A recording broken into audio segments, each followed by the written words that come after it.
Welcome to சாரா கைப்பக்குவம். இன்றைக்கி நம்ம பார்க்க போகிறது சுவையான வெஜ் குருமா. அங்கே பார்க்கலாம் அது சமைக்க என்னென்ன தேவையான பொருட்கள்னு. சுண்டல், பச்சை பட்டாணியை வேக வச்சுக்கோங்க. கேரட், பீன்ஸ் நறுக்கி வச்சுக்கோங்க. தேங்காய் பால் ரெடி பண்ணி வச்சுக்கோங்க. வெங்காயம், தக்காளி நறுக்கி வச்சுக்கோங்க. வெங்காயம், தக்காளி பேஸ்ட்டு ரெடி பண்ணிக்கோங்க. இஞ்சி பூண்டு விழுது ரெடி பண்ணிக்கோங்க. ஒரு பாத்திரத்தில் தேவையான அளவு எண்ணெய் ஊற்றிக்கோங்க. எண்ணெய் சூடானது பிறகும் வெங்காயம் ஆட் பண்ணிக்கோங்க.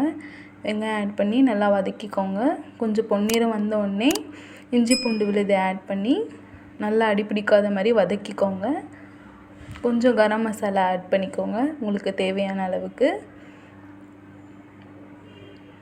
நல்லா அடிப்பிடிக்காத மாதிரி வதக்கிக்கோங்க. அப்புறம் நம்ம நறுக்கி வச்சுருக்க தக்காளி ஆட் பண்ணிக்கோங்க. தக்காளி ஆட் பண்ணிக்கிட்டு நல்லா வதக்குங்க. நல்லா வதக்கிட்டே இருங்க. தேவையான அளவுக்கு உப்பு ஆட் பண்ணிக்கோங்க.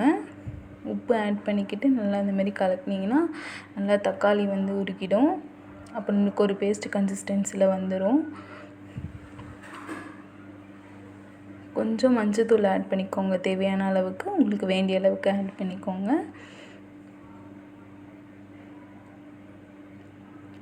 மிளகாய்த்தூள், தனி மிளகாய்த்தூள் ஆட் பண்ணிக்கோங்க. ஆட் பண்ணிக்கிட்டு நல்லா வதக்கிக்கோங்க.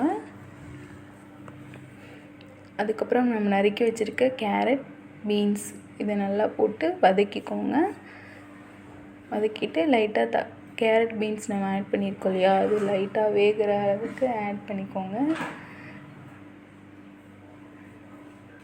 நல்லா வதக்கிட்டே இருங்க அடிப்பிடிக்காத மாதிரி. இப்போ நம்ம தக்காளி, வெங்காயம் போட்டு ஒரு பேஸ்ட் ரெடி பண்ணி வச்சுருக்கோம் இல்லையா, அதை இதில் நல்லா ஆட் பண்ணிக்கோங்க. ஆட் பண்ணிக்கிட்டு நல்லா பச்சை வாசனை போகிற வரைக்கும் நல்லா வதக்கிக்கோங்க. மல்லிப்பொடி நான் 2 டேபிள் ஸ்பூன் ஆட் பண்ணியிருக்கேன். இந்த குருமாவுக்கு தேவையான அளவு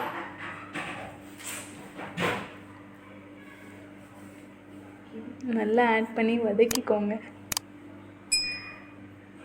நல்லா அந்த பச்சை ஸ்மெல் போகிற வரைக்கும் நல்லா வதக்கிக்கிட்டு இப்போது நம்ம தக்காளி, வெங்காயம் போட்டிருக்கோம் இல்லையா, கொஞ்சம் தண்ணி தேவையான அளவுக்கு ஆட் பண்ணிக்கோங்க. சுண்டல் வேக வச்சுருக்கோம் இல்லையா, அதையும் இப்போ நம்ம ஆட் பண்ணிக்கலாம். நல்லா ஆட் பண்ணி இது நல்லா கொதிக்கணும். கொஞ்சம் கொதிச்சுன்னா நல்லா வேகிடும். நல்லா வெந்துட்ட பிறகு நம்ம இப்போது சொன்னோம் இல்லையா, தேங்காய் பால் ரெடி பண்ணி வச்சுருக்கோம்ல, அதை ரெடியாக வச்சுக்கோங்க. அதை ஆட் பண்ணிக்கோங்க. இப்போ ஆட் பண்ணிக்கிட்டு நல்லா கொதித்த உடனே நம்ம ஆஃப் பண்ணிக்கலாம். ஆஃப் பண்ணும்போது நம்மளுக்கு தேவையான அளவுக்கு லாஸ்ட்டாக இறக்கும்போது கொத்தமல்லி தழையை நம்ம ஆட் பண்ணிக்கலாம். நல்லா வெந்துருச்சான்னு பார்த்துக்கோங்க. தேங்க்ஸ் ஃபார் வாட்சிங். சப்ஸ்கிரைப் பண்ணுங்கள் மறக்காமல்.